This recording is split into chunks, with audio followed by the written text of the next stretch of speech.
जय श्री राम। परम प्रिय मेरे भाई बहन, कार्तिक मास शुक्ल पक्ष की द्वितीया को यम द्वितीया लोक भाषा में भाऊबीज अथवा भैया दूज के नाम से जाना जाता है, जो कि इस वर्ष 2024 में रविवार 3 नवंबर को प्राप्त हो रहा है। इसी दिन हमें मनाना है, करना है।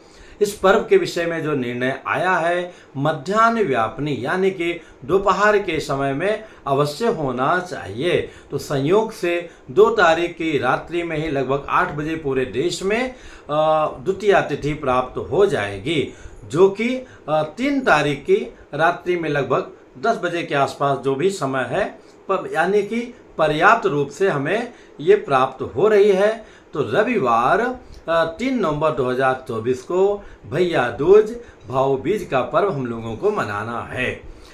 इसका पूरा विधि जो है आप नीचे डिस्क्रिप्शन में लिंक है, उसको टच करके जान सकते हैं। मेरे भाई बहन, इस दिन में जो है यमुना मैया में स्नान करने का, और वो भी भाई बहन साथ में मिलकर के, इसका बहुत ही बड़ा महत्व है अगर स्नान करते हैं तो।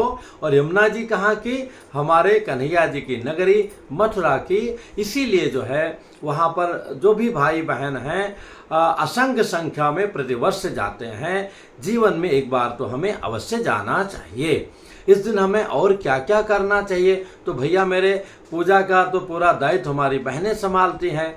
फिर भी अगर आप स्वयं भी करना चाहें तो कोई उसमें अनुचित नहीं होगा, उचित ही होगा। और बहनें तो पूजा करती ही हैं। किनके साथ में? जो यमराज जी के दूत हैं चित्रगुप्त जी और यमराज जी का, और इसके साथ में इन दोनों के साथ में माँ यमुना जी की पूजा की जाती है। और भी लोग परंपरा में जो विधियां हैं वो की जाती है, कथा श्रवण किया जाता है।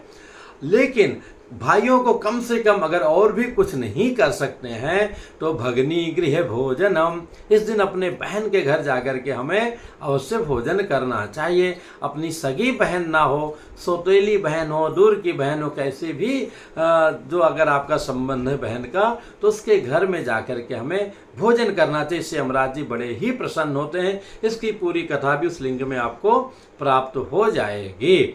और इसी दिन जो है बिहार पर्व में देखेंगे तो बिहार में दावत पूजा के नाम से काफ़ी प्रसिद्ध है। वहाँ इस दिन दावत की पूजा किया जाता है। अब तो खैर समय बदल गया है, फिर भी वहाँ पे बड़ा ही प्रचलित है। और काशी में इस दिन जो है काश्याम गोवर्धन की पूजा है। पूरे देश में तो 2 तारीख को ही जो है अन्नकूट है, गोवर्धन पूजा है, लेकिन काश्याम काशी में 3 तारीख को जो है गोवर्धन पूजा है। तो मेरे भाई बहन, ये बड़ा ही कह सकते हैं पवित्रतम समय है। इसका हमें पूरा लाभ लेना चाहिए। और दूसरी बात है, इसी दिन से कह सकते हैं कि हाँ, यम द्वितीया से ही यम पंचक निवृत्ति, जो 5 दिवसीय यमराज का विशेष दिवस होता है पूरे वर्ष में, वो निवृत्ति वो पूर्ण हो जाता है। कैसे? धन त्रयोदशी के दिन से यम दीप दान से जो प्रारंभ होता है, यम तर्पण होता है, तो प्रतिदिन जो है यम के नाम से दीप जलाया जाता है और इस दिन विशेष पूजा किया जाता है, तो यम पंचक की निवृत्ति हो जाती है। तो अगर आपके मन में अभी भी संदेह है तो कमेंट्स कीजिएगा, बताने का प्रयत्न करूंगा। ये वीडियो काफ़ी विलम्ब से दे रहा हूँ। कह सकते हैं कि ब्रह्म बेला प्रारंभ हो गया, पूरी रात्रि के ब्रह्म बेला सर्वोत्तम कार्य होता है, क्योंकि 3 रात्रि जो है सबसे बड़ी मानी गई। काल रात्रि, महारात्रि, मोह रात्रि च दारुणा। तो मोह की रात्रि है। संसार को मोहित करने वाली जगत जननी हमारी मैया हैं। इनके बिना तो भैया सब शून्य है। जहाँ जास्य पार्श्व टका नास्ति सा टक टकायते, ऐसा बड़ा अच्छा श्लोक है हमारे संस्कृत में। जिसके पास भैया धन नहीं है वो देखता रहता है इधर उधर, दूसरे के भरोसे रहता है। मजदूरा भी बेचारा दिन भर मेहनत करता है, पर शाम को अपने मालिक के भरोसे रहता है कि वो पैसा दे ना दे, कब देगा, क्या होगा। तो इसलिए सबके अधिष्ठात्री हमारी मैया है, महालक्ष्मी है।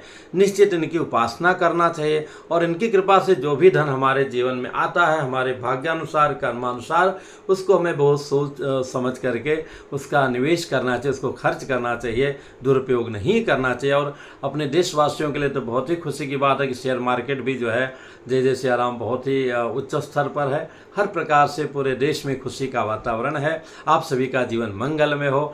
जय सिया राम। पुनः दीपोत्सव की बहुत बहुत शुभकामनाएं।